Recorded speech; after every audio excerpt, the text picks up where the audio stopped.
আসসালামু আলাইকুম ওরহমতুল্লাহি ওবরাকাতু। আলহামদুলিল্লাহ ওয়াসসালাতু ওয়াসসালামু আলা রাসূলিল্লাহ মাল্লা নাবিয়্যা বা'দা। প্রাণপ্রিয় দর্শক, দেশের বাইরে পৃথিবীর যে প্রান্ত থেকে টেলিভিশন সেটের সামনে অথবা সোশ্যাল মিডিয়ার কল্যাণে আমাকে দেখছেন এখন টিভির পর্দায়, আপনাদের সকলকে জানাচ্ছি আন্তরিক মোবারকবাদ। রহমত মাগফিরাত নাজাতের মাস, কোরআন নাজিলের মাস, ইফতারের এই পড়ন্ত বেলায় আপনার বিশেষ আয়োজন ফার্মফ্রেশ নিবেদিত সংযমের অর্থনীতি। অনুষ্ঠানটির সহ পৃষ্ঠপোষকতায় রয়েছে ইজি ফ্যাশন লিমিটেড। দর্শক, আপনারা নিশ্চয়ই জানেন প্রতিটি পর্ব আমরা দেশের বিশিষ্ট একজন ইসলামিক স্কলারের মাধ্যমে ইসলামী অর্থনীতির দিকগুলো আপনাদের তুলে ধরার চেষ্টা করি। জানিয়ে দিচ্ছি, আজকে আমাদের স্টুডিওতে উপস্থিত রয়েছেন বাংলাদেশের প্রখ্যাত ইসলামী চিন্তাবিদ, মিডিয়া ব্যক্তিত্ব প্রফেসর ডক্টর সাইফুল্লাহ মাদানী। আসসালামু আলাইকুম ওরহমতুল্লাহি ওবরকাতুহ। ওয়ালাইকুম আসসালাম রহমতুল্লাহ। মোহতারাম শাইখ, কেমন আছেন? আচ্ছা, আলহামদুলিল্লাহ। আপনি কেমন আছেন? আলহামদুলিল্লাহ, ভালো আছি। আপনাকে আন্তরিক কৃতজ্ঞতা জানাচ্ছি আমাদেরকে সময় দেওয়ার জন্য। আপনাকে অনেক ধন্যবাদ। শুকরান, জাযাকাল্লাহ। প্রাণপ্রিয় দর্শক, আজকে আমরা শাইখের মাধ্যমে একটি গুরুত্বপূর্ণ বিষয় আপনাদেরকে আলোচনা উপহার দেওয়ার চেষ্টা করব। আমাদের এই আয়োজন থেকে খাদ্যদ্রব্যে ভেজাল মিশ্রণে ইসলামের সতর্কতা, এটি আমাদের দেশে মহামারীর মতো চলছে। আল্লাহর ভয় নেই, মানুষ রোজা রাখছে, ব্যবসা করছে, খাদ্যে ভেজাল দিচ্ছে। এটির পরকালীন কত কঠিন শাস্তির কথা রয়েছে এবং দুনিয়াতেও অন্যের হক কিভাবে নষ্ট করা হচ্ছে তার ভয়াবহতা তুলে ধরবেন আজকে আমাদের সম্মানিত মেহমান। আমরা চলে যাচ্ছি ডক্টর সাইফুল্লাহ মাদানী হাফিজাহুল্লাহ।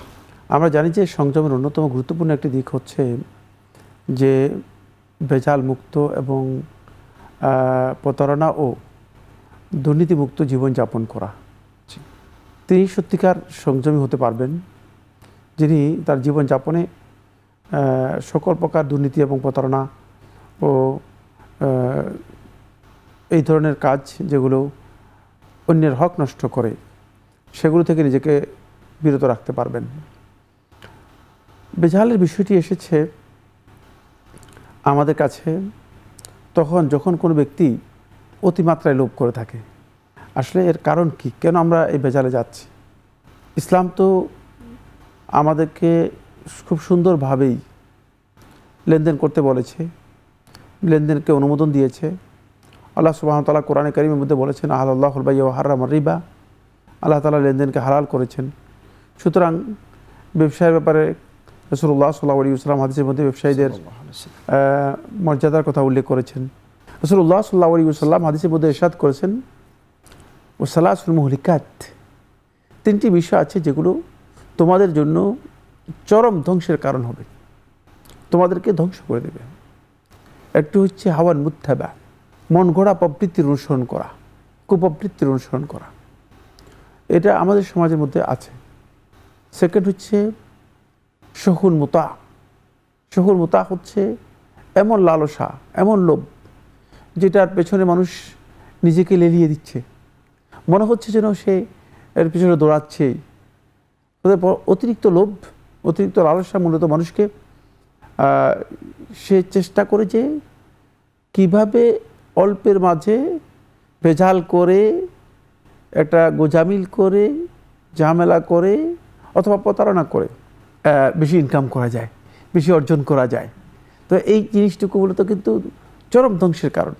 থার্ড যেটা রাসূলুল্লাহ সাল্লাল্লাহু আলাইহি ওয়াসাল্লাম বলেছেন সেটা হচ্ছে ওয়াইজাবুল মারই বিনাফসিহি।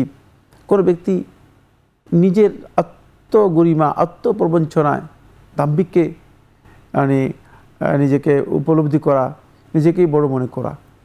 তো এর মধ্যে যে বিষয়টি আমাদের এখানে আলোচ্য বিষয় সেটা হলো যে সমস্ত কারণে আসলে আমাদের অর্থ ব্যবস্থা অথবা আমাদের অর্থনীতিতে আমাদের মানুষগুলো আমরা ঈমান এনেছি, আমরা আল্লাহতে বিশ্বাস করি এবং আমরা আখিরাতের প্রতি বিশ্বাস করি। এটা আমরা জানি নিশ্চিত যে আমাদের দুনিয়ার যত কাজকর্ম রয়েছে প্রত্যেকটা কাজের ব্যাপারে কিয়ামতের দিন আমাদেরকে আল্লাহ তাআলার সামনে দাঁড়াতে হবে এবং প্রত্যেকটি বিষয় সম্পর্কে আল্লাহ রাব্বুল আলামিন আমাদেরকে জিজ্ঞাসা করবেন, সুম্মা লাতুসআলুন্না ইয়াওমাইযিন আনিন নাঈম।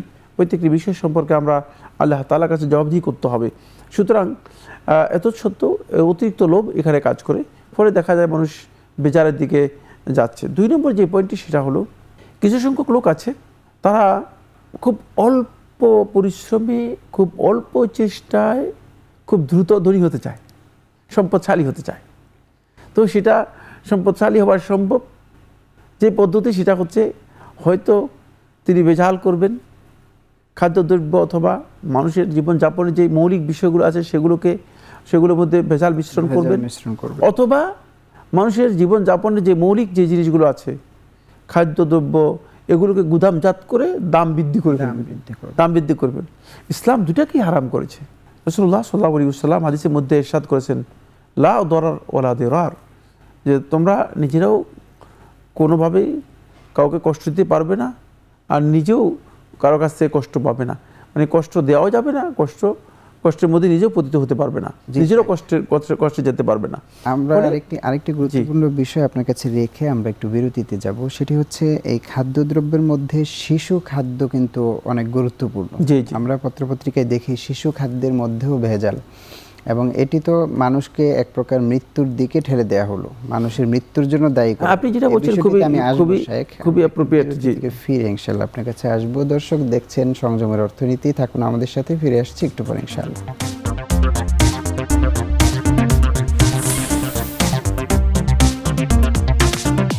ফার্ম ফ্রেশ পাস্তুরিত তরল দুধ, বেশি ভালো দুধ। আল্লাহুম্মা সাল্লি ওয়া সাল্লিম ওয়া বারিক আলাইহি। দুরূদ ও সালামের সাথে বিরতির পর আরও একবার স্বাগত জানাচ্ছি দর্শক। এখন টেলিভিশনের পর্দায় ইফতার পূর্ব বিশেষ আয়োজন ফার্ম ফ্রেশ নিবেদিত সংযমের অর্থনীতি। অনুষ্ঠানটির সহ পৃষ্ঠপোষকতায় রয়েছে ইজি ফ্যাশন লিমিটেড।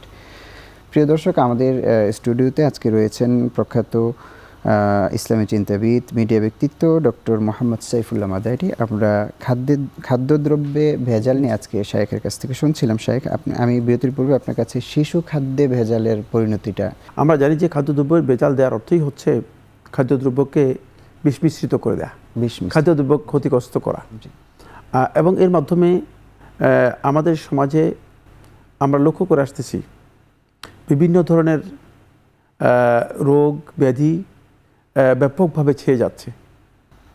আপনি যদি লক্ষ্য করেন, এক সময় শতকরা একজন লোকের আমরা পরিসংখ্যান পাইনি যে ক্যান্সার অথবা এই জাতীয় ভয়াবহ যেই অসুস্থতা আছে সেগুলো ছিল, কিন্তু এখন আপনি শতকরা অন্তপক্ষে 5 থেকে 7-10 জন লোকের পরিসংখ্যান আপনি পাবেন তারা ক্যান্সার আক্রান্ত হচ্ছে।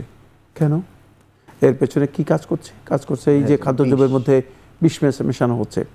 সেখানে আপনি শুনতে পেরেছেন বিভিন্ন ফলফলাদি যেগুলো আল্লাহ তাআলা নিয়ামত, যেগুলো আল্লাহ রাব্বুল আলামিন মানুষদেরকে দিয়েছেন গিফট হিসেবে ফ্রি, মানে এখানে মানুষের তেমন কোনো অবদান নেই, মানে তেমন কোনো উল্লেখযোগ্য অবদান নেই, বেশিরভাগ ক্ষেত্রে উল্লেখযোগ্য কোনো অবদান থাকে না।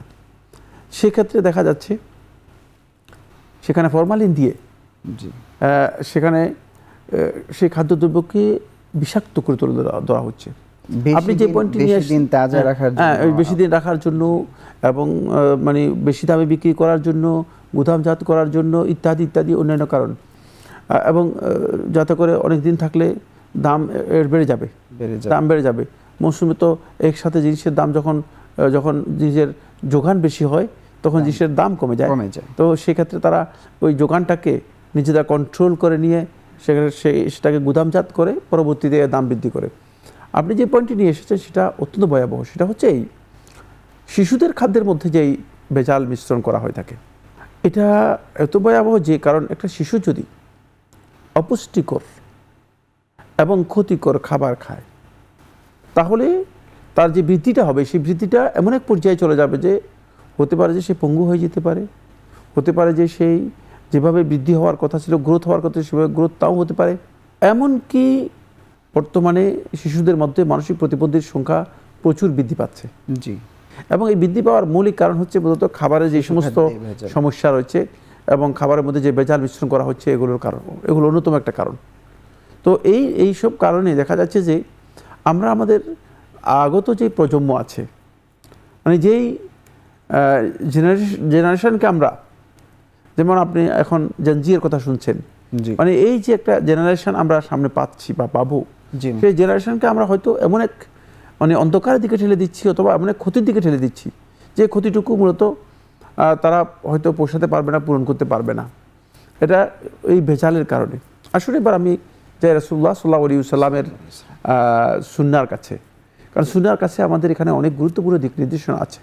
জি আল্লাহ নবী সাল্লাল্লাহু আলাইহি ওয়াসাল্লাম তিনি শুধুমাত্র যে নবী ছিলেন, মানে শুধুমাত্র মানুষদেরকে নামাজ, রোজা, হজ, যাকাতের হেদায়েত দিতেন, ব্যাপারটি এমন ছিল না। তিনি রাসূলুল্লাহ সাল্লাল্লাহু আলাইহি ওয়াসাল্লাম তিনি যেহেতু সকল বিষয় নিয়ে তিনি এসেছেন এবং ইসলাম একটি কমপ্লিট কোড অফ লাইফ, ফলে এই কারণে রাসূলুল্লাহ সাল্লাল্লাহু আলাইহি ওয়াসাল্লাম যেমনিভাবে মসজিদে রাসূলুল্লাহ সাল্লাল্লাহু আলাইহি ওয়াসাল্লাম কর্তৃত্ব করতেন, ঠিক রাসূলুল্লাহ সাল্লাল্লাহু আলাইহি ওয়াসাল্লাম বাজারে গিয়েও বাজার পর্যবেক্ষণ করতেন, বাজার তদারকি করতেন। আজকে আপনি কি দেখেন কোনো দায়িত্বশীল কোনো উচ্চ পর্যায়ের সরকারি মন্ত্রী অথবা খাদ্য মানে মন্ত্রণালয়ের বিভিন্ন উচ্চ পর্যায়ের দায়িত্বশীল যারা আছেন তারা বাজার মনিটরিং করছেন? না। হয়তো মনিটরিংয়ের দায়িত্ব আছে, মনিটরিং সেল আছে, খুবই গ্রুপ আছে, খুবই অল্প কিন্তু পরিসরে, খুব কম সংখ্যক লোকই এই দায়িত্ব পালন করে যাচ্ছে। কিন্তু নবী সাল্লাল্লাহু আলাইহি ওয়াসাল্লাম বাজারে আসতেন, বাজারে এসে নবী সাল্লাল্লাহু আলাইহি ওয়াসাল্লাম লোকদের কী বিক্রি করতেছে, কোথায় কী বিক্রি হচ্ছে সেটা নবী সাল্লাল্লাহু আলাইহি ওয়াসাল্লাম খোঁজ খবর নিতেন। নবী সাল্লাল্লাহু আলাইহি ওয়াসাল্লাম একদিন বাজারে দেখলেন যে এক বেদুইন ব্যক্তি তিনি কিছু চপ জাতীয় জিনিস বিক্রি করতেছেন।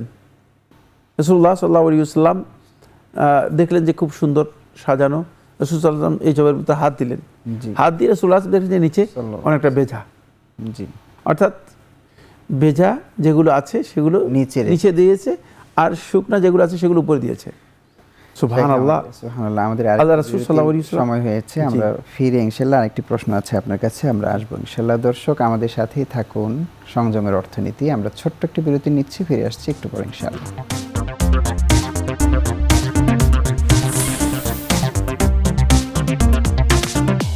ফার্ম ফ্রেশ পাস্তুরিত তরল দুধ, বেশি ভালো দুধ।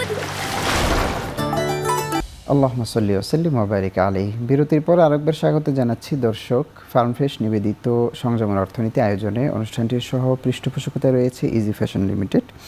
আমরা খাদ্যদ্রব্যে ভেজাল মিশ্রণে ইসলামের সতর্কতা নিয়ে আমরা শুনছিলাম। আমাদের স্টুডিওতে মেহমান হিসেবে রয়েছেন বিশিষ্ট ইসলামী চিন্তাবিদ ডক্টর মোহাম্মদ সাইফুল্লাহ মাদানী শেখ। আমরা বিরতির পূর্বে আপনার কাছে শুনছিলাম রাসূল সাল্লাল্লাহু আলাইহি ওয়াসাল্লামের বাজার পরিদর্শনের নীতি। আমি একটি প্রশ্ন আপনার কাছে রাখতে চাই। বর্তমানে আমাদের রাষ্ট্রীয় আইন কি যথেষ্ট এই খাদ্যদ্রব্য ভেজাল মিশ্রণ প্রতিরোধে, নাকি ইসলাম আমাদেরকে আরও এই ব্যাপারে কঠোর হতে? হ্যাঁ, এই বিষয়টা আলোচনার আগে আমি যে পয়েন্টটা আলোচনা করতেছিলাম সেখানে আমি একটা এন্ডিংয়ে যেতে চাই। সেটা হলো এই আল্লাহ রাসূল সাল্লাল্লাহু আলাইহি ওয়াসাল্লাম যখন দেখলেন যে ভিতরে নিচে বেজা উপরে শুকনা, তখন রাসূলুল্লাহ সাল্লাল্লাহু আলাইহি ওয়াসাল্লাম বলে যে এটা কি, খুব ভালো করে খেয়াল করুন। তখন বললো যে কিছু বৃষ্টি হয়েছিল ভিজে গিয়েছে। বলে যে তাহলে তুমি সেগুলো ভিজা যেগুলো আছে সেগুলো উপরে রাখলে না কেন? অর্থাৎ এখানে যে বেজাল করেছে অথবা মিশ্রণ করেছে সেটা আল্লাহ রাসূল সাল্লাল্লাহু আলাইহি ওয়াসাল্লামের কাছে প্রমাণিত হলো।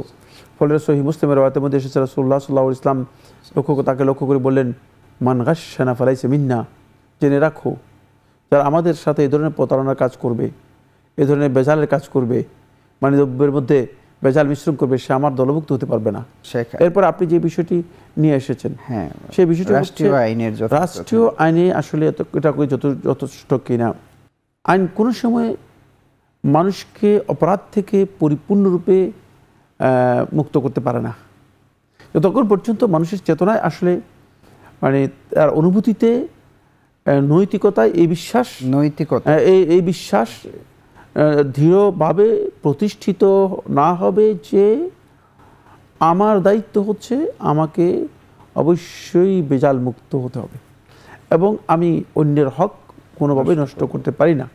সুতরাং আমার অন্যের উপর জুলুম করা এটা আমার নৈতিকতার পরিপন্থী। এই কাজগুলো করলে তাহলে রমাদান মাসে তার সেই সিয়াম রয়েছে, এই সিয়াম অর্থবহ হবে না, গ্রহণযোগ্য হবে না, ফলপ্রসূ হবে না। আল্লাহ তাআলার কাছে এর কোনো গ্রেড, এর কোনো মর্যাদা তিনি লাভ করতে পারবেন না।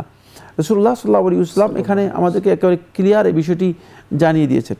তারপরে আপনি যে বিষয়টি নিয়ে এসেছেন সেটা হচ্ছে রাষ্ট্রীয় আইন।